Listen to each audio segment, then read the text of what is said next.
Hello friends, इस video में बात करेंगे KRN heat exchanger and refrigeration limited के आईपीओ के बारे में। देखेंगे इस आईपीओ में आप कब से कब तक अप्लाई कर सकते हैं, कंपनी के फाइनेंशियल डेटा को देखेंगे, कंपनी में क्या रिस्क फैक्टर्स हैं उन्हें जानेंगे और इस आईपीओ का लेटेस्ट ग्रे मार्केट प्रीमियम क्या चल रहा है वो देखेंगे। और वीडियो के अंत में आपको पता चलेगा क्या इस आईपीओ में अप्लाई हमें करना चाहिए या इस आईपीओ से हमें दूर रहना चाहिए। वीडियो काफ़ी इंटरेस्टिंग होने वाला है फ्रेंड्स, तो लास्ट तक बने रहिए। चलिए शुरू करते हैं।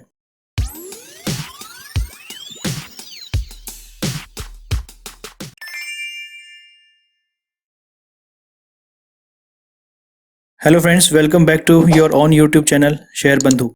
शुरुआत करते हैं कंपनी के बैकग्राउंड से कि ये कंपनी करती क्या है।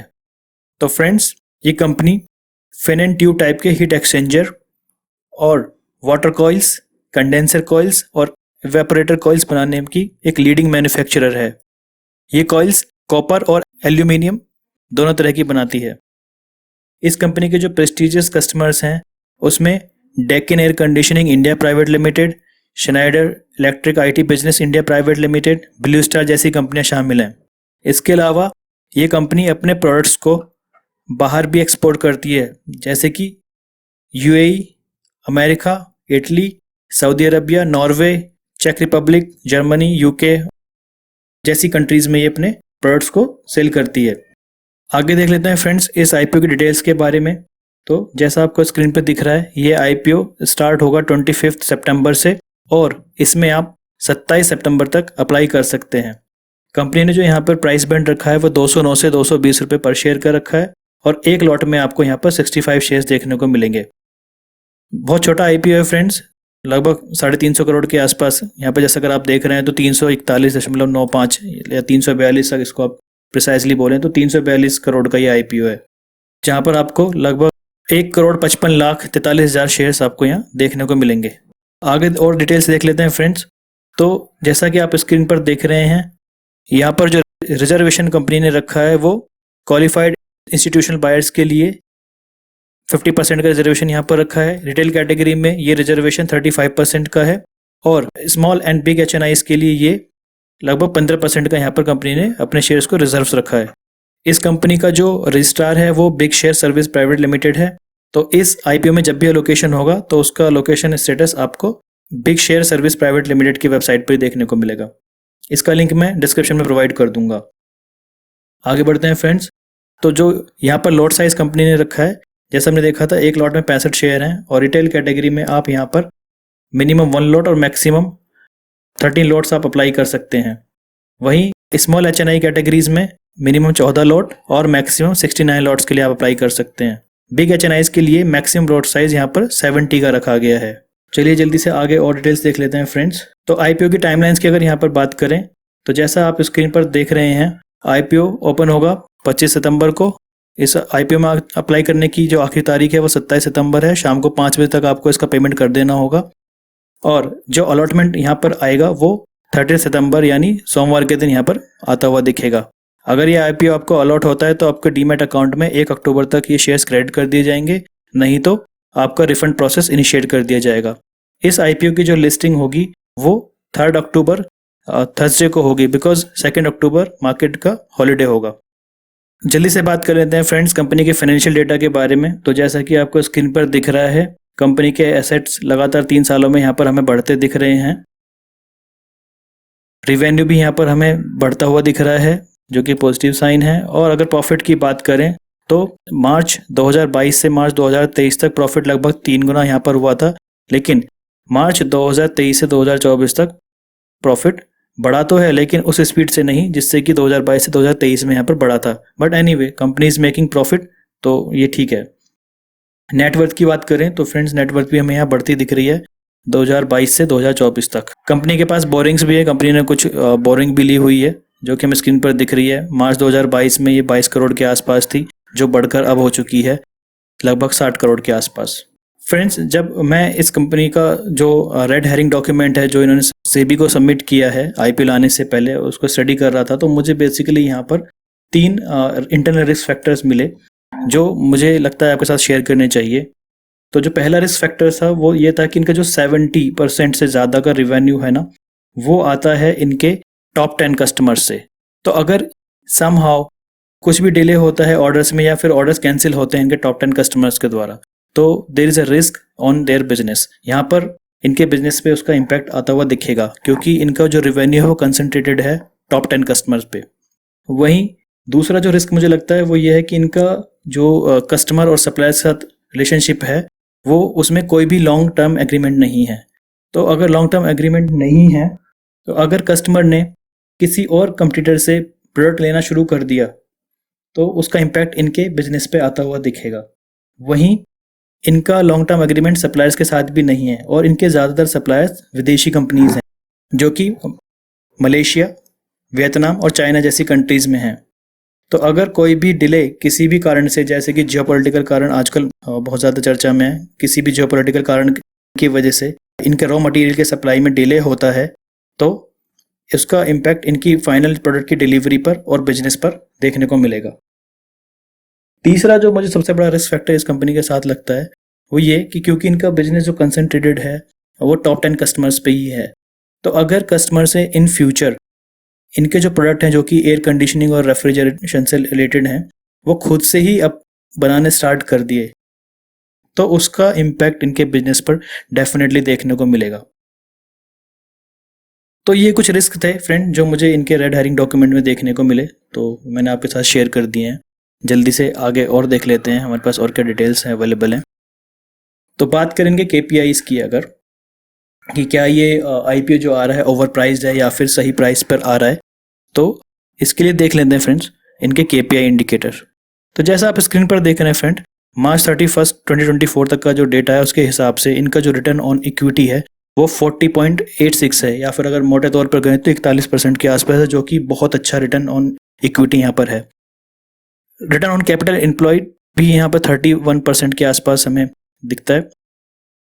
वहीं डेट टू इक्विटी इनका 0.45 है, यानी कि डेट टू इक्विटी काफ़ी कम है, जो कि एक पॉजिटिव साइन है। रिटर्न ऑन नेटवर्थ पर भी यहाँ पर देखें तो मोटे तौर से लगभग देखें 30% के आसपास इनका रिटर्न ऑन नेटवर्थ भी है। प्रॉफिट आफ्टर टैक्स मार्जिन जो है वो 12% के आसपास यहाँ पर दिख रहा है। तो KPI इंडिकेटर्स तो यहाँ पर अच्छे दिखते हैं। बात कर लेते हैं कि जिस प्राइस पर ये IPO आ रहा है क्या वो प्राइस सही है या फिर ये ओवर वैल्यूड है। तो इसके लिए फ्रेंड्स देखते हैं हम इसका अर्निंग पर शेयर। तो पोस्ट IPO जो इसका अर्निंग पर शेयर होगा 6.56 होगा। अगर कंपेयर करें इनके कंपटीटर से, मैं इस पर काफ़ी रिसर्च कर रहा था तो मुझे इनके ज़्यादा कंपटीटर दिखे नहीं, तो जो भी इन्फॉर्मेशन मुझे मिली उसके हिसाब से मैंने उसका ये स्क्रीनशॉट राइट हैंड साइड पे लगा दिया है। तो यहाँ पर Thermax limited, Larsen and Toubro and alpha level India private limited इसके कंपटीटर्स मुझे दिखाई दिए, जिनका EPS यहाँ पर 58.9 है थर्मैक्स लिमिटेड का, 97.1 EPS है लार्सन एंड टोब्रो का, और 91.1 का जो EPS है अर्निंग पर शेयर वो है alpha level India private limited का। बट इनका जो अर्निंग पर शेयर है वो सिर्फ 6.56 है।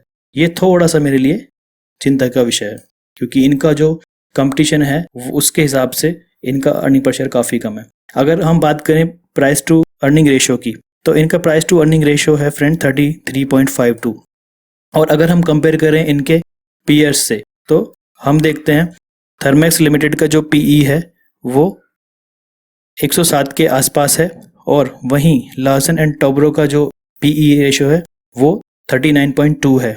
तो अपने कंपटीटर से तो इनका PE काफ़ी कम है। इंडस्ट्री एवरेज की बात करें तो फ्रेंड इंडस्ट्री का जो PE है वो लगभग 40 से 45 के बीच में है।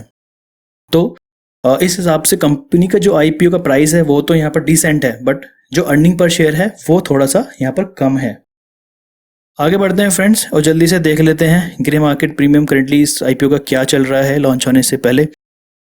तो जब मैं इस वीडियो को रिकॉर्ड कर रहा हूँ तब तक का जो ग्रे मार्केट प्रीमियम ट्रेंड है उसके हिसाब से करंटली इसका जो ग्रे मार्केट प्रीमियम है वो है 223 रुपये, और इस हिसाब से अगर यही ग्रे मार्केट प्रीमियम हम अज्यूम करें कि बना रहता है तो जो लिस्टिंग इसकी हमें देखने को मिल सकती है वो 443 रुपये के आसपास देखने को मिल सकती है। बट फ्रेंड यहाँ पर ये ध्यान देना होगा कि ये GMP या ग्रे मार्केट प्रीमियम कम या ज़्यादा भी हो सकता है, तो इसके लिए हमें लास्ट डे जो भी होगा इस IPO में अप्लाई करने का तब तक का आई थिंक हमें वेट करना चाहिए और देखना चाहिए इसका GMP क्या रहता है। चलिए फ्रेंड्स, आगे बात करते हैं कि क्या हमें इस आईपीओ में अप्लाई करना चाहिए या इस आईपीओ से हमें दूरी बना के रखनी चाहिए। यहाँ पर फ्रेंड्स दो तरह की क्वेरीज हो सकती हैं कि क्या हमें इस आईपीओ के लिए केवल शॉर्ट टर्म गेन या फिर लिस्टिंग गेन के लिए अप्लाई करना चाहिए, या फिर हमें इसे लॉन्ग टर्म के लिए अप्लाई करना चाहिए। तो मैं दोनों ही क्वेश्चंस का आंसर करने की कोशिश करूंगा यहाँ पर। पहले बात करते हैं लिस्टिंग गेन के लिए। तो जैसा आप स्क्रीन पर देख रहे हैं, करंटली इस आईपीओ का जो ईपीएस है पोस्ट आईपीओ लिस्टिंग, तो वो होगा लगभग 6.56 के आसपास, ठीक है।